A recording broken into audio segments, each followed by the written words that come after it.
and buried her face in her hands. They were two lone girls, 10 miles from any land, on the bosom of a vast ice floe which was slowly but surely creeping toward the unknown northern sea. They had no chart, no compass, no trail to follow, and no guide. To move seemed futile, but to remain where they were meant sure disaster. As if to complete the tragedy of the whole situation, a snow fog drifted down upon them, blotting out the black ribbon of water and every ice pile that was more than a stone's throw from them. It swept on to the south with a silence that was more appalling than had been the grinding scream of a tidal wave beneath the ice. "Lucile! Lucile!" she fairly screamed as she came down to the surface of the pan. "Lucile, wake up! We are lost! He is lost!"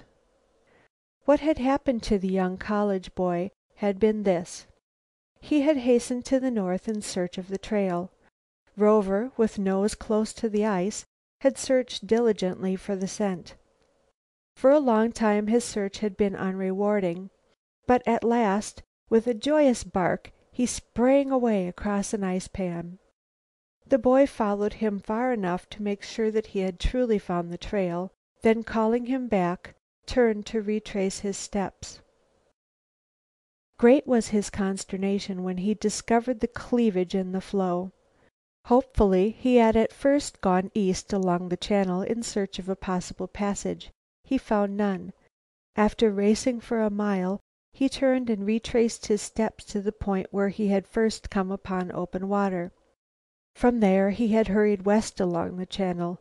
Another 20 minutes was wasted. No possible crossing place could be found. He then sat down to think. He thought first of his companions. That they were in a dire plight he realized well. That they would be able to devise any plan by which they could find their way to any shore, he doubted. Yet as he thought of it, his own position seemed more critical. The trail he had found would now be useless. He was north of the break in that floe. Land lay to the south of it. He had no way to cross. In such circumstances, the dog with his keen sense of smell and his compass with its unerring finger were equally useless. "Nothing to do but wait," he mumbled. So he sat down patiently to wait. And as he waited, the snow fog settled down over all. CHAPter 11